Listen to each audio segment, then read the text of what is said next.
Salve, o Conta Mais está no ar, uma semana histórica para o mercado de ações e rara também. Foram 4 circuit breakers entre segunda e sexta-feira. Nem na crise de 2008 isso aconteceu. Foram dias em que o principal índice das ações europeias atingiu a maior queda diária na história. O Dow Jones registrou a pior perda diária desde 87. O Ibovespa renovou o recorde de queda em um dia em 22 anos.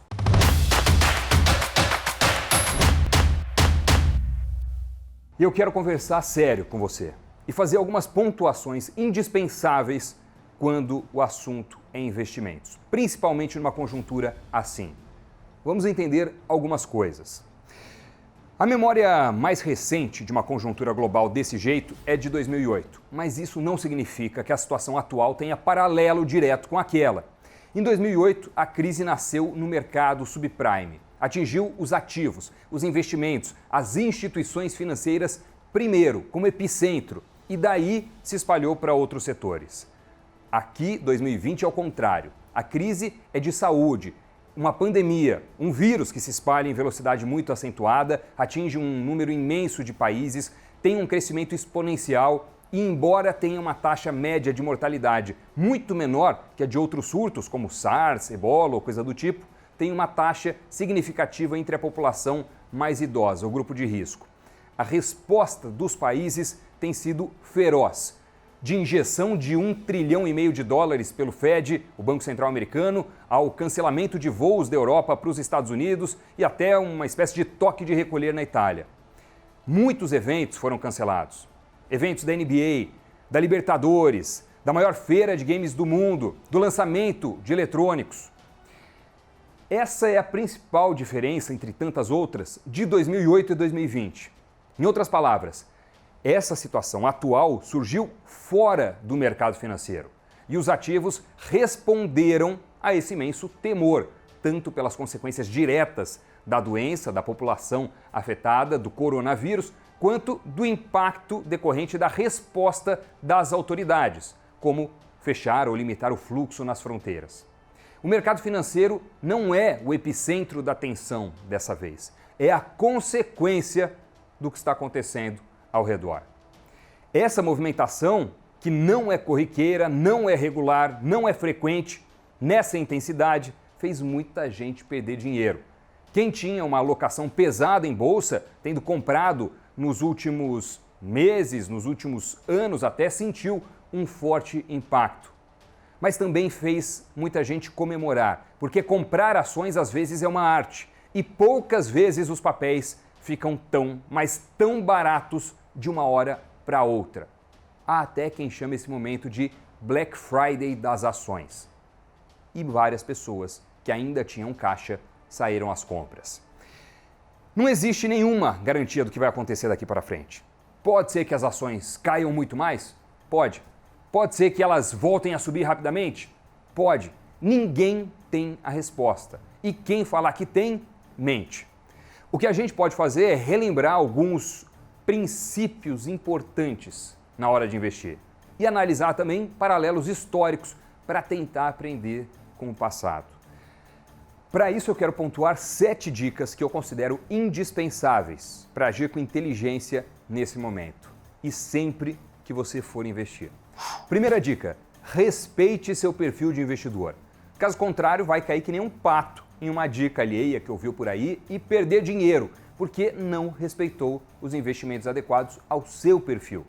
Se você é ultraconservador, por exemplo, se não consegue ver uma variação no seu patrimônio de 10%, 15%, 20%, se fica muito tenso em perder dinheiro, a composição do seu portfólio tem que respeitar esse perfil.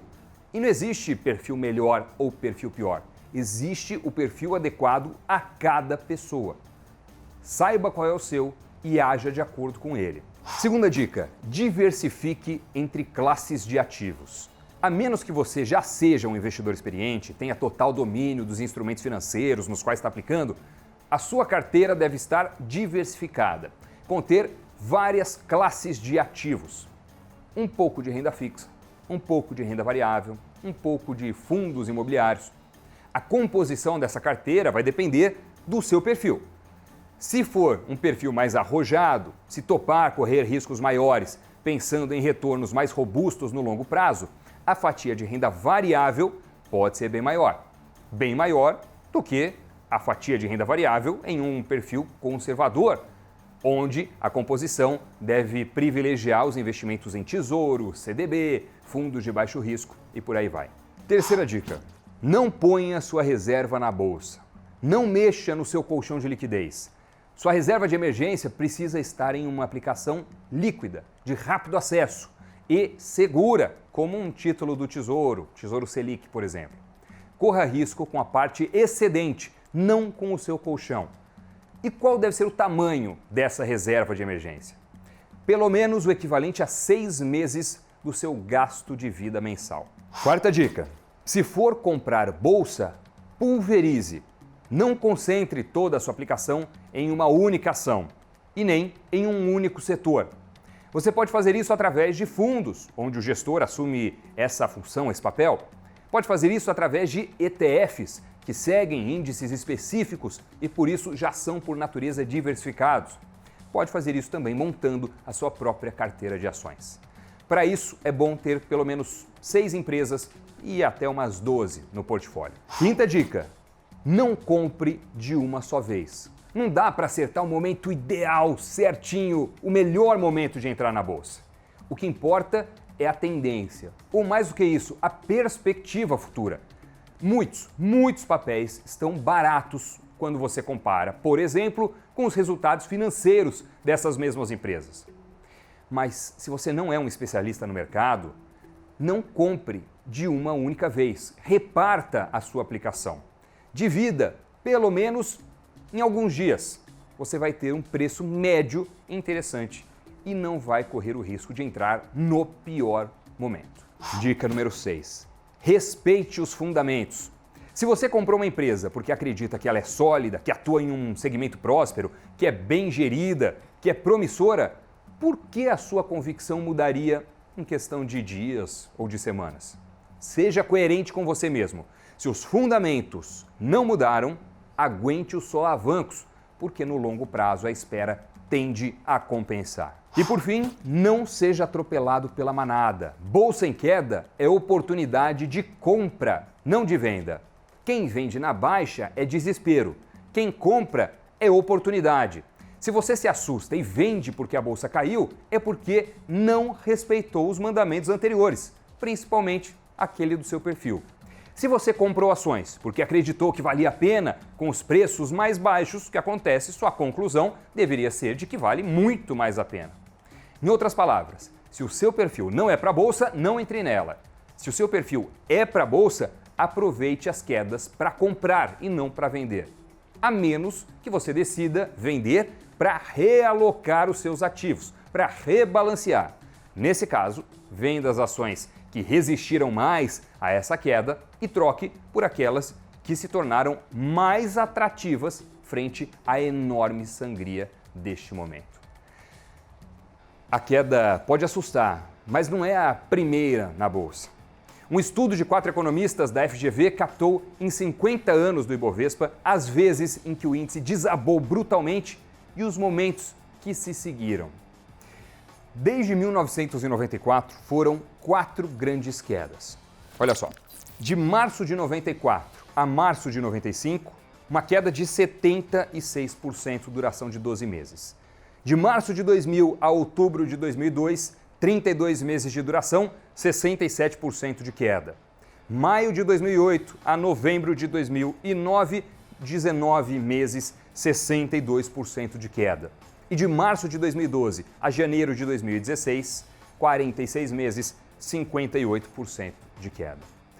Como você vê, as quedas duraram entre 1 ano e 4 anos e oscilaram entre 58% e 76%.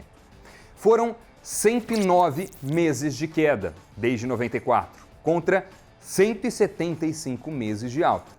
Mas o principal não é isso, é que a intensidade da recuperação foi muito maior. Olha só, 3 grandes ciclos de alta nos últimos 26 anos. Vamos ver aqui no mesmo jeito que a gente comparou as baixas. Olha só, alta de março de 95 a março de 2000. 60 meses de duração, 445% de alta. De outubro de 2002 a maio de 2008, 67 meses e 448% de alta. E de janeiro de 2016 a janeiro de 2020, 48 meses, 313%. Colocando na sequência dos anos, olha só como fica a comparação. Com exceção de 2009 a 2012, que não teve grande variação, as quedas antecedem um ciclo de alta que normalmente dura muito mais e onde a bolsa sobe em uma intensidade muito maior do que caiu. E agora vamos ver como terminou a semana nas principais bolsas de valores do mundo.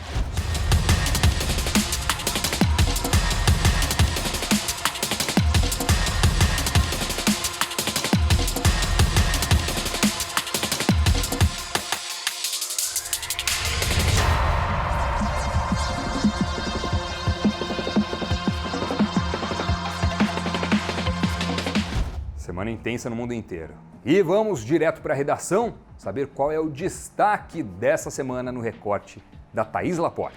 Oi, Doni. Ontem foi um dia histórico para os mercados do mundo todo. O maior tombo da Bolsa Brasileira em 22 anos vai ser lembrado por muito tempo, principalmente para quem investiu nas companhias aéreas Gol e Azul, as mais penalizadas do Ibovespa pelo coronavírus. Mas lá no exterior, outro segmento de viagens levou o mais duro golpe do coronavírus na Bolsa, o de cruzeiros marítimos.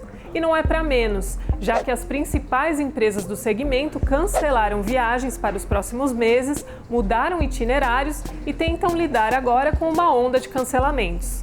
Só na quinta-feira, a ação da Norwegian Cruise Line perdeu mais da metade do que valia. Ela caiu 52,9%.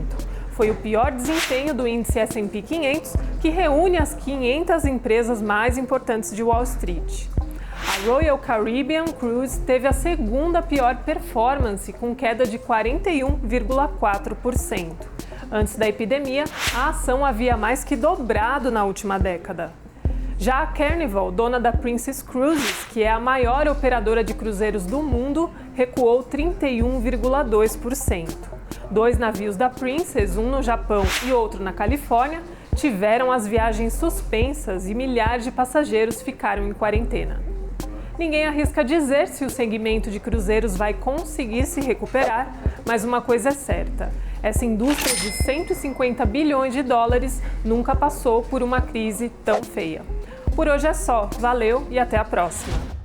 Setor de turismo, um dos principais afetados por toda essa crise de coronavírus. Empresas aéreas sofreram muito também.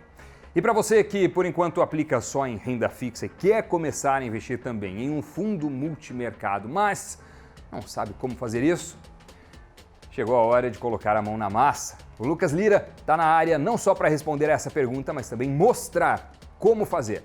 É o quadro Investindo na Prática.